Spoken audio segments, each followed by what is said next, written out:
American Pharoah has lost the lead at the top of the stretch. Frosted on the outside is now in front, but American Pharoah is battling on from the inside. He's showing all this fight with 1 furlong to run, and here on the far outside comes Keen Ice with a late threat. American Pharoah put away Frosted. He has to deal with Keen Ice. Keen Ice has got him. Keen Ice has won the Travers over American Pharoah.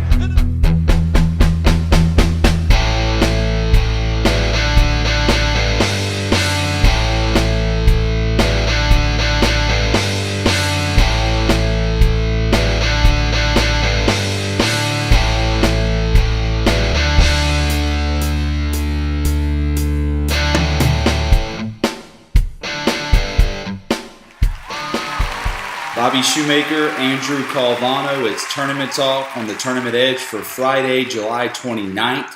We've got 2 at Saratoga this week and 2 more at Del Mar. And Andrew, let's get right into it. And we're going to start this week out west where the turf meets the surf. It's Del Mar Race 7. It's a $65,000 allowance optional claimer. It's 1 mile in the dirt for 3-year-olds and up, a field of 10. And that's a lady. The 10 horse is your 3-1 morning line favorite. It's John Sadler. It's Santiago Gonzalez. Your thoughts on this horse being the favorite, and how do you think he'll fare in this contest? Yeah, this one was a tough one to read. I mean, it took this filly a while to break her maiden. Finally got it right, and I believe the 6th try there was an odds-on favorite. Was facing order to that day, so you got to give her respect for that win. And then tries the Summer Oaks, a Grade 2 race. Faces Songbird. You know, we say it time and time again, this horse faced Songbird, what are you going to do? Drops back in class today and looks to be like the one to beat, but in this field I just have a tough time landing on a favorite here. And I think there's a lot of options that you can get around with this favorite. Some things to like about this one, though, is the John Sadler barn, clicking your 30% to start the Del Mar meet, and the fact that she was a $200,000 Keeneland September purchase off a $40,000 City Zip sire fee. Andrew, something I wanted to mention to you about the favorite, though. Yeah. I understand that she raced against Songbird, but tell me a spot in that race that she was ever competitive. She saves ground, and she got dump trucked, and I could argue that mile win that broke her maiden was slower than other horses who broke their maiden in this race recently. Your thoughts on that? No, and I agree with you. And, like I said, many weeks, we talk about horses that run behind, Tepin or Catch a Glimpse or Songbird. It doesn't mean just because they're facing those horses that they're a next out winner. Right. Some horses just go in those races and look to pick up a check. Try to run, second or third and just get some money. So, with that being said, you're absolutely right, Bob. This horse was beaten 10 1/4 lengths behind Songbird, and Santiago Gonzalez may have just packed it in at one point. And it's a respectable race, and obviously you got to respect the class drop. But like I said, Bob, I just think there's so many other options you have here, especially in tournament play. This one's going to be one of the later races. You're definitely going to want to find a price here. And with that being said, I went to number 5, Gracie Ragazza. I really like this one getting back into the company she's faced with for some time here. And although she was kind of running evenly for most of those races, she did have a couple races and run into some next out winners. The race I like to see here is the one going back to February 12th at Santa Anita. That was a pretty good race, and she finished 4th behind 2 Taps, who went on win next time out. This one saved ground. Just an awkward trip, but the number came back really well there. It came back to 76, and that ranks pretty competitively here.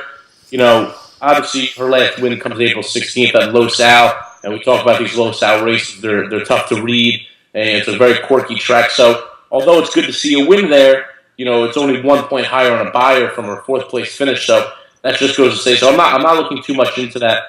But drops back in class last time out, $32,000 open claiming, crushes the field by 3 lengths, beats another horse, Big Break in this one. Mark Lapp puts it back up. Mark Lapp's off to an awesome start here. 5 wins out of 14 horses, 11 out of 14 in the money. The focus, I'm focusing here, 7 for 4, 4 for 7 with the mile distance. In the money 6 out of 7 times. This one loves the mile here. Loves the track finish in the money as well. And Kent Sormo brought home a big price for me in last week's tournament talk, so I'm hoping we can get back on my back here again, and we can bring this one home. But I think the pace sets up just perfectly for the 5 here, and hopefully they're ready to roll come top of the stretch. And you mentioned Kent DeSormo. It's got to make you feel good that a horse that won a claiming race last time out with DeSormo that now steps up an allowance company and DeSormo stays aboard. Kent obviously could probably ride just about any horse in this field because he's super talented and seems to be getting his life in order. For him to stay aboard, it's got to make you feel pretty good. Yeah, without a doubt here. And, Kent DeSormo is a great value rider out there. So rarely do you see him on, the 8-5s, the 6-5. You'll catch him on these 6-1 shots, these 8-1 shots that are live out of a hot barn like Mark Glatz. So, right. I mean, the trainer percentage, they don't really team up that much, but when they do, I mean, they're winning 50% of the time with a positive ROI. So it's just some good things to see here. It is a trainer's game, as you've mentioned many times, and Glad is off to a hot start with a jockey who's been running in the money with a lot of good priced horses.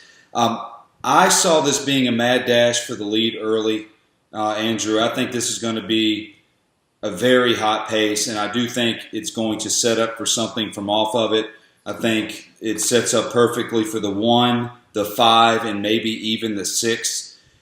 And if I'm going to take a horse that's going to be coming from off the pace and is going to have to maneuver himself through traffic, there's no one more that I trust on this circuit than Rafael Bejarano. And he's riding the 1 horse, Take It Easy, Please. I just like how this horse is finished. I really like the last effort. I know he lost to a horse in this race, but I do think Desert Madame is going to be compromised because of the hot pace. He's just a finisher. If you look at the numbers and time form, that last quarter mile, he's coming home very strongly. I thought the best race that this horse has ran yet was its last start with Rafael aboard. That probably doesn't surprise you. Again, I think the pace is going to set up perfectly for the 1. I like how he finishes. I like Bejarano. I like Richard Baltas. I think this horse has every opportunity to win, and I'll roll with Bejarano in hopes of setting it up for a bigger price in my tournaments. Without a doubt, and I was a big fan of the 1 here. I was just afraid that the price would go down from 4-1, but Bob, I got ultra respect for your top pick here.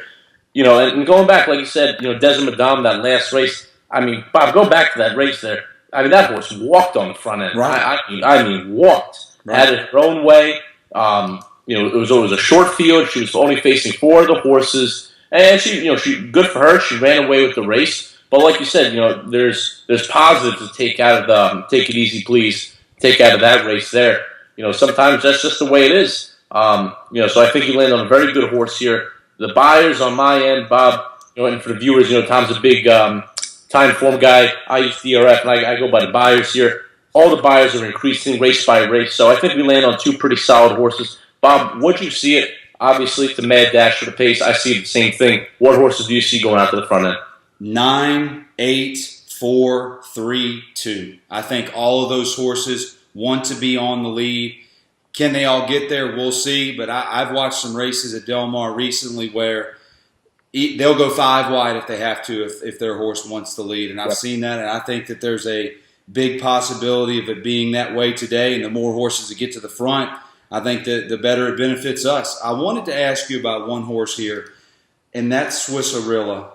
Again, I know this horse wants the lead and is going to need it, and I think at the end of the day is going to be compromised because of the pace. But you got to look at some of these races this horse has run. I don't know what you're seeing from a buyer speed figure perspective, but this horse has run in some really fast races and has competed well. And I think you could argue more talent than any horse in this race. The problem is the pace doesn't set up for it. Yeah, and I agree with you 100%. I just circled a couple buyers here. Dating back to that March 27th race, that's an 81 buyer. That's only 1 point off of number 10's maiden victory. So like you said, Bob, does have the talent, just doesn't go her way sometimes. The low percentage barn, the low percentage jockey kind of scares me off there, and it's just going to have it up against with the pace setup. Bob, a horse, I know you mentioned the 4 would go after the lead, and I saw the same thing. I'm glad we're on the same page there. I think definitely Gary Stevens is going to have to be aggressive with that horse. Yes. And that's just another horse going after the front end, especially with number 7 there. So definitely something's going to come off the pace here, and I think we land on 2 solid horses. 1 more, because I think this horse is going to get play through the window, and tournament players that are listening to our show are going to consider this horse. Savannah Sky, another Baltus horse, ridden by Victor Espinoza. I believe it's the 6 horse. That horse is also going to get a pace setup, and I looked hard at the 6 and almost pulled the trigger, but at the end of the day decided with Bejarano in the 1. Your thoughts on the 6 horse? Do you think the horse is good enough to contribute to this race and possibly win it? Yeah, and this is my thing on number 6, Savannah Sky. I thought she was to get more bet off that 7-2 morning line because this is a wide open field, so she could take some money. She's raced perfectly with this company, but I think she's just a hanger. And I'm not going to take a short price. It's Victor Espinosa. I'm not going to take a short price with a high percentage barn on a horse I know is going to hang on me late. But the pace does set up for it. And Bob, before we go to the next one, I have to ask you about, I took a look underneath at least at number 2, Fervent for May. This is what I got here. This one goes back to the dirt. Obviously had no care for the turf whatsoever. If you go 2 backwards in an overnight stakes, tried to set the pace. It got taken away from her. She was beaten 12 lengths. She's held up there by Kenta Sorma. But I thought that maiden special way back on March 27th was pretty impressive. And she was the odds-on favorite that day. And I think this is also a horse that could come late, dating back, if I'm looking at her maiden special weights where she was sitting off the pace, I think this is another horse that could come rallying late to close out some tries at a huge price. I think the horse is going to go to the lead. Yeah. I really do believe that. And if there is a horse that I'm going to put underneath in exotics, it's going to be Swisserilla, the horse I talked to you a little bit about earlier. I think that's the horse that I would want. But at the end of the day, I honestly think that we're on the right style horse here. We want something from off of it because they could really compromise each other early. So Andrew's on the 5 horse Grassi Vergazza. I decided to land on the 1 horse, Take It Easy Please. Andrew's horse is 6-1 morning line. Mine is 4-1 morning line. Del Mar Race 9, $36,000 starter allowance. It's 1 mile on the turf, Andrew. 3-year-olds and up. It's a field of 11. Foray, the 8 horse, 3-1 morning line favorite. John Sadler, Victor Espinoza. Thought there was a lot of horses you could make a case that was better than this one. Your thoughts on the favorite? And I agree with you too. And I'm not willing to take a short price on a horse that is coming out of a Delaware circuit that really isn't that strong. And granted, there was a 75 buyer that day. She was facing maiden claimers there. She had her own way on the front end. I don't think she'll have that today. I don't see the pace going too hot as the last race, but I think she will have some company on the front end here.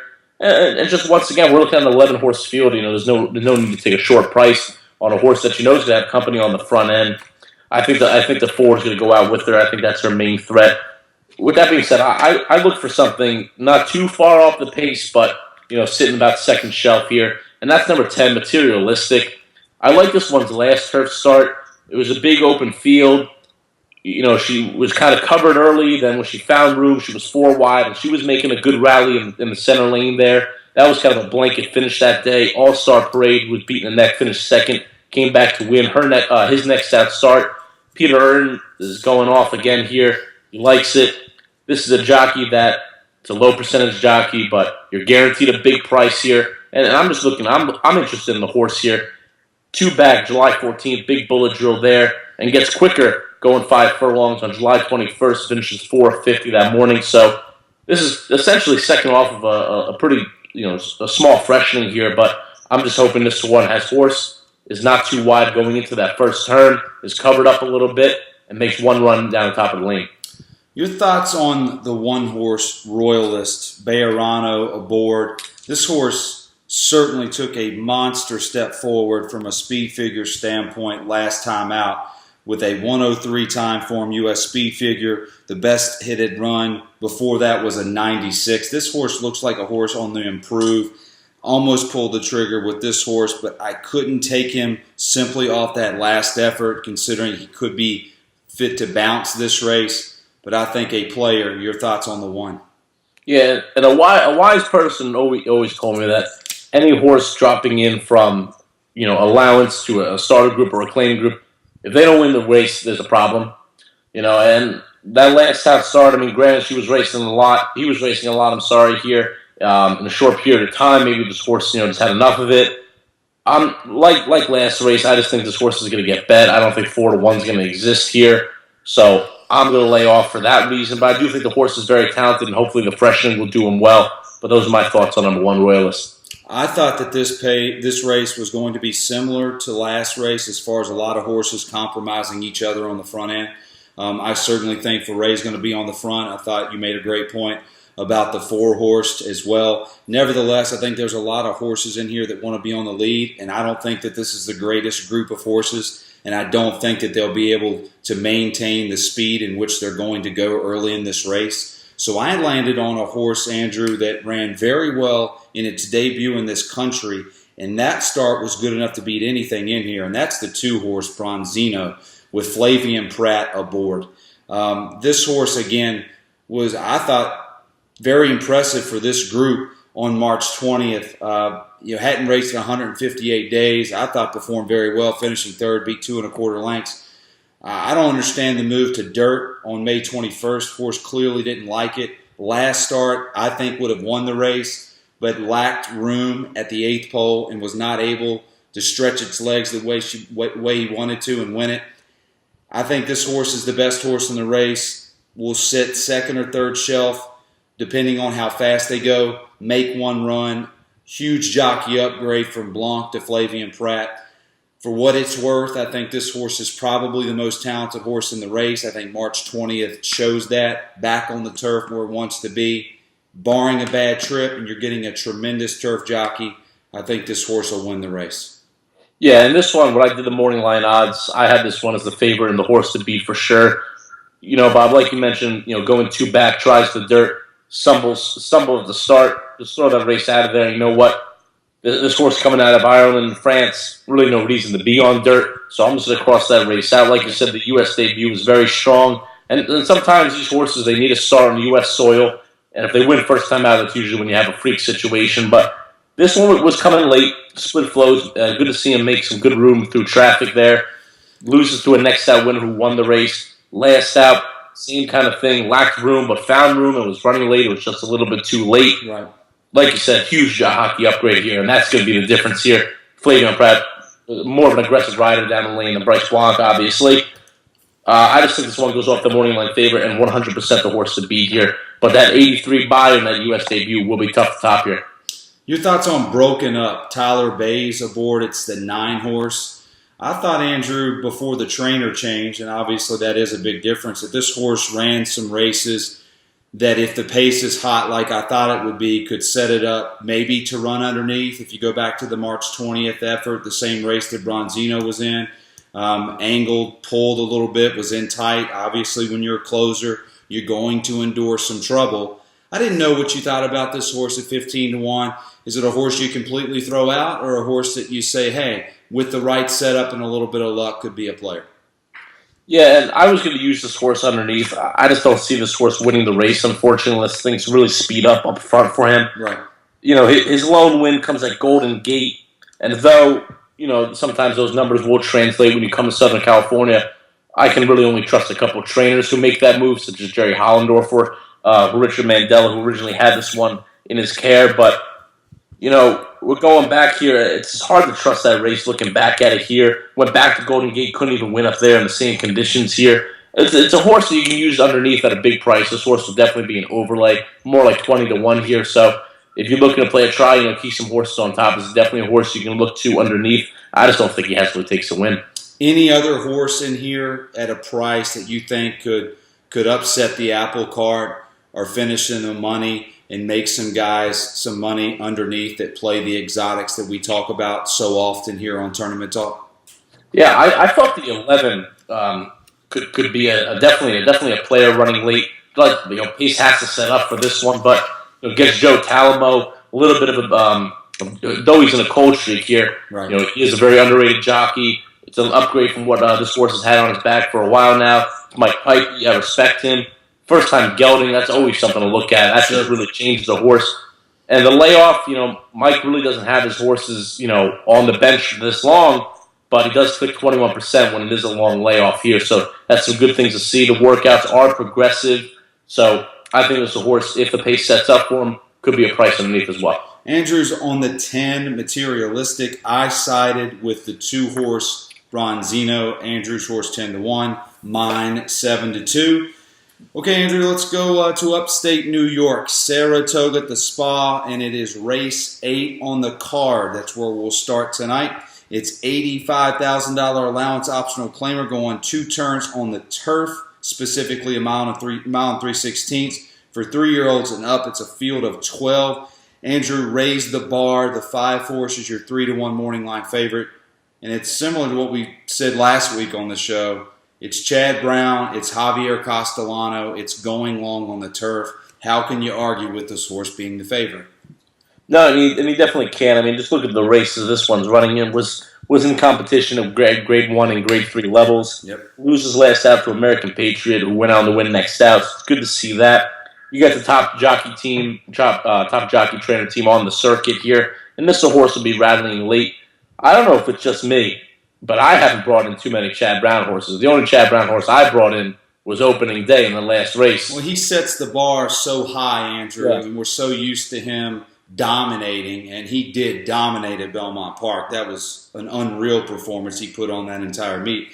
He's not lived up to his expectations, but you're right. I mean, he's had a lot of horses that went off at under 5-1, under 3-1, and he has not lived up to expectations. And generally on this meet, obviously Saratoga, whatever it is, whatever's on the soil, the favorites are just, they're hard to win. But right. I mean, this one's had, Chad Brown's had some horses that you can definitely say this horse should have won the race. Even had one this past Thursday that Texting really should have won that race there. But I think, there's so much more value in this race. Sure. I mean, and just going off the last couple of days, I mean, you have a 12-horse field. Why would you want to settle on a horse that's going 8-5? It has a lot of talent, sure, but, I mean, Saratoga gives you so much more to offer here. I looked at a horse, and Bob, I don't know how much you take into track bias. A lot. Yeah, and speed really hasn't been holding, on the dirt 100%. I noticed the turf race, but the speed doesn't seem to be doing too sharp on the turf.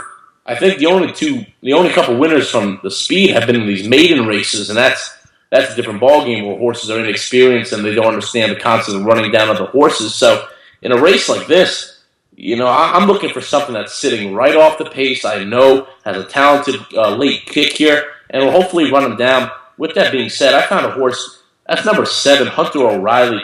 Gets a serious jockey change to Johnny Velasquez here. Goes second off the layoff from James Toner. Was last seen in the Remsen, the Grade 2 stakes at Aqueduct. Loses to Mohaymen, Flexibility, Gift Box, all credible horses. His two starts last year on the turf. He had one over this course in a 83 maiden special weight. Finishes third between Isotherm, who goes on Breeders' Cup participant. Life Imitates Art. Big strong horse in the Chad Brown barn. So it's good to see the competition this one's running at. Comes out in the same race as Raise the Bar here. And I think this one was just tucked in a little too inside. Had a clear path, but Louis Sage just couldn't get him to switch leads, couldn't run over him. And he may have just needed that race, first time out of the James Toner barn, sure, but James Toner offers a lot of value in the New York circuit here. Like I said, you get Johnny Velasquez, this one's going to be sitting right off the pace. I don't see it going too crazy, but I do see a couple horses out there.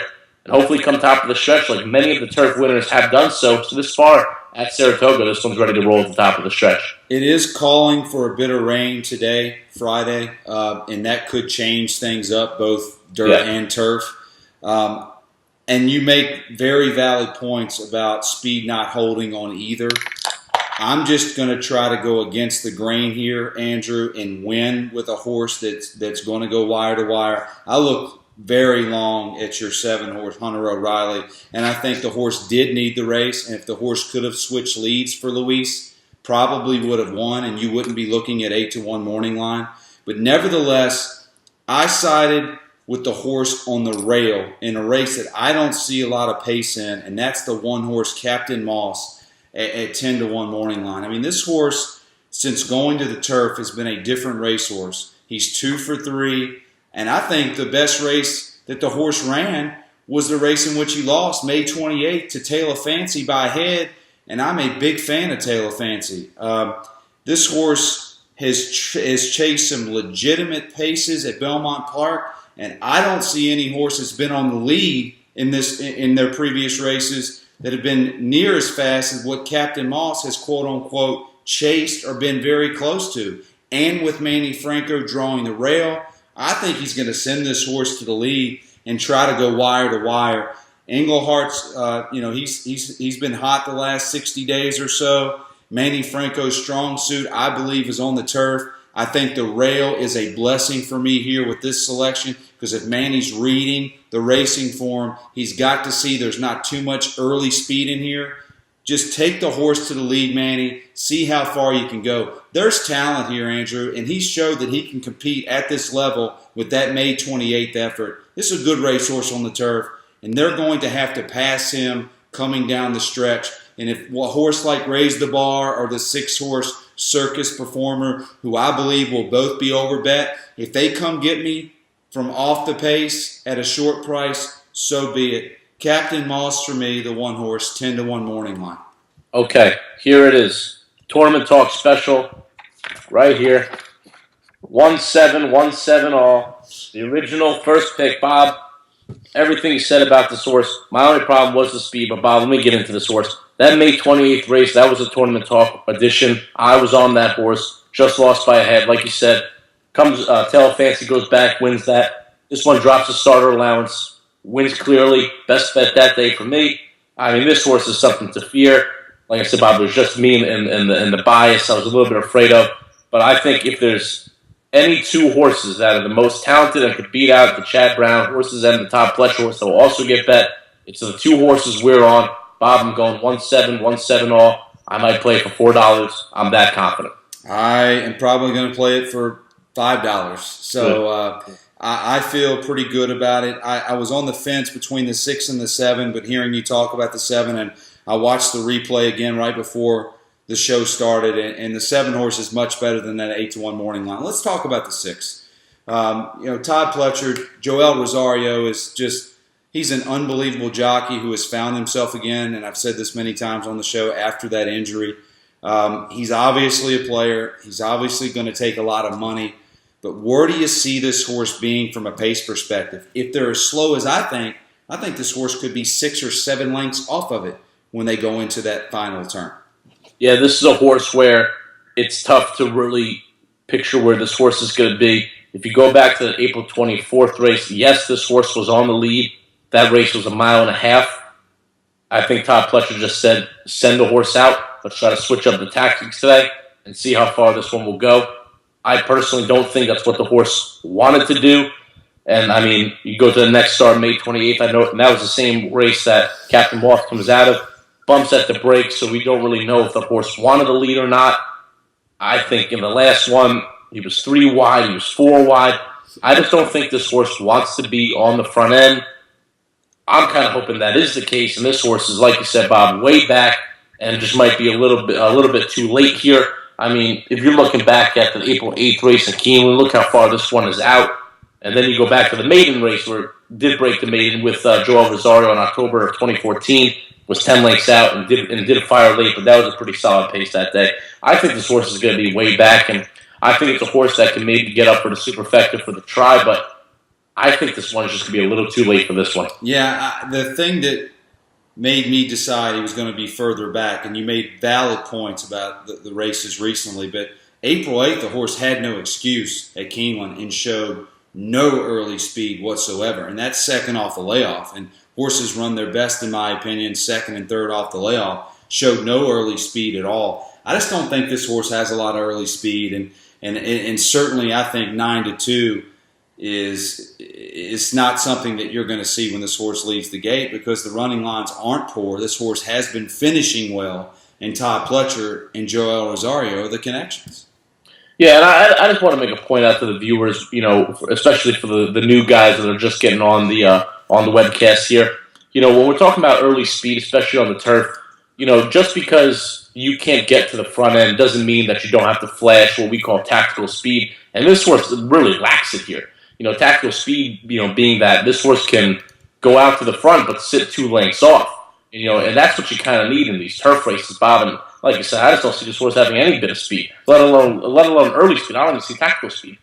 A horse that I am afraid of to a certain degree, when it comes to pace that I don't want to see compromise my one, and that's the 8-horse Harpoon at 20-1, who I do not believe should be 20-1. This horse, Bruce Brown, Junior Alvarado, who's just, you talk about price horse after price horse when it comes to Ken DeSormo. Alvarado is just finding himself on monster prices and not only running well with them, winning with them. This horse has shown some speed in the past. Not sure it's to the level of Captain Moss, but at the end of the day, Andrew, this horse could be a thorn in Captain Moss's side, or they could walk up front, as we've seen many turf races on the NYRA circuit, and this horse could finish in the money. I don't think this horse should be 20-1, and I think this horse could be a player, not only from a pace perspective, but at the end of the day as well. Your thoughts on Harpoon? Yeah, I originally had this horse 15-1, and like you said, Junior Alvarado, this past Thursday in the 6th race, walked the dog on the front end, brought home a 22-1 shot. You would imagine that this guy wants to do the same thing here. Bruce Brown obviously doesn't win a lot. This horse is 3 for 26 lifetime, but does a lot of the dirty work in many of the races that some of these horses exit. So if sent out to the front end, it's just a matter of how long this horse wants to go before it's down to the bottom of the pack like it usually is the case for this one. But hopefully they're not going too fast where it does compromise your one, because I'm looking for the one as well. So to be honest, I don't think that the one will get too bothered. I've seen the one. I've been on that horse, Captain Moss, for so long, Bob, I can't even begin to explain. Since the very beginning, when that horse was back in claiming levels. This horse has so much more speed. He's been in so many speed duels where, he just says, all right, come on, and blows by. I think the one's a much quicker horse. I understand your concern there, Bob. Obviously, you're on the one here, but I think Harpoon will be a thorn in the side for maybe half the race, and then that's it. Hopefully you're right, Andrew. You're on the 7, though, going against Captain Moss today. Hunter O'Reilly for Andrew, the 7 horse at 8-1 morning line. I sided on the rail horse, the 1 Captain Moss at 10-1 morning line, hoping he'll stay near that, because if that's the case, this horse will be bet through the window. Saratoga race 9. It's a grade 1 stakes race. It's the Vanderbilt. 6 furlongs on the dirt, Andrew, 3-year-olds and up. It's a smaller field that we don't normally cover here on Tournament Talk, a field of 8, but a deep race to say the least. And the 3-horse Delta Blues Man is your 3-1 morning line favorite. I certainly understand why. Jorge Navarro, this horse is 4 for 4 in his last 4 and has been brilliant on the front end, running some incredible fractions, and that has not mattered. This horse has stayed on. Maybe the waters are a little bit deeper here, Andrew, but I think this horse is certainly the one to beat. And I agree with you, Bob. And I saw a statistic out. There was a formulated statistic saying that, Todd Pletcher with these moves off the layoff, going back in the Grade 1 company, it's not even that he rarely wins. He just does not win, especially with his male horses. The fillies are a different situation. And I think Anchor Downs will go off 9-5 just because he's coming out of that race with Frosted, and if you go 2 back, he crushed in the Winchester. But this race is loaded with speed, Bob. I saw this as the most difficult race to handicap because, yes, Delta Bluesman is the horse to beat and has the speed, but I mean, who's going to be a thorn in the side here? It looks like half the field. So this is a very tough one for me, and I'm just going to take a chance here, and I'm going to go with Jorge Navarro's other horse, and that's number 2, Catalina Red. Like we said, Bob, speed has not been friendly to the horses here at Saratoga on the dirt. So I'm just hoping Louis Size just covers this one early, lets the pace battle ensue on the front end, makes one run late. I mean, this one was the beaten favorite in the True North last time out, and Joking, who got a dream trip off a hot pace, came on flying by. Holy Boss was awesome this race, finishing the money that day as well. But I mean, go back to that May 7th. This is the Churchill Downs handicap there. 105 buyer on my end, Bob. Won the race exactly how I wanted to be won today. Sitting second shelf, 1 or 2 lengths off the pace, top of the stretch, making one big run there. Obviously, Jorge Navarro's stats are the same as they are for his other 2 entries here. So it's good to see that. You get Louis Saez. He's a comfortable rider. He's a horse that can bring in some value. I can honestly see this one floating up towards 7-1. I think other horses are going to be betting this race. So, being this is one of the later races in the card, I'm hoping the bias stays true, and this one can come running late. What happened on June 10th, Andrew? He goes off 1-1. I thought he was certainly the horse to beat. Obviously, the rest of the country did as well. And I watched the video today. I thought no excuse. I mean, weak and late, didn't show any desire there inside the 16th pole to win. Loses to Joking, Dad's Cap, and a horse that's in this race, Holy Boss. That's what shied me away. I'm not sure if the May 7th just didn't take everything out of this horse for a while, and maybe that's why he needed to be freshened. But your concern about the June 10th effort and no life after the 16th pole? Oh, yeah, without a doubt. And I was on site that day, and top of the stretch, I thought this horse was gone, and it was a single on not only one of my tickets, but on many tickets as well. And like I said, Joking's got a dream trip out of there. Obviously scratched in the next race that he was going to enter there. But, I mean, you know, a pace battle did kind of ensue on the front end, and it just seemed like this one was sitting pretty, was ready to rock and roll under Javier Castellano. And like you said, Bob, just came up empty. I'm just hoping that the freshening that Jorge Navarro excels so much with, you know, will bring this horse back into the figure that I'm seeing on April 9th and May 7th. Obviously, like I just stated that, you know, the freshening angle is the same for the other two horses here, but I want something that's a little bit off the pace. I know that something's not going to get in tight with the pace battle, and hopefully this is the one. But I'm definitely concerned about that June 10th, but I'm hoping the freshening kicks it out. Fair enough. The 4-horse AP Indian, a horse I wanted to like, a horse that I thought could and will benefit from a pace meltdown if one would ensue. But Andrew, the July 9th trip the race was just given to him by a poor ride by the jockey on marking. Still strong numbers, but I just don't know, Andrew. I think he's going to be bet below 5-1 because of that victory against marking, and a lot of people like marking, including myself. I just think he's going to be shorter of a price than what his form says he should be. Your thoughts on AP Indian, a very perplexing horse to try to handicap.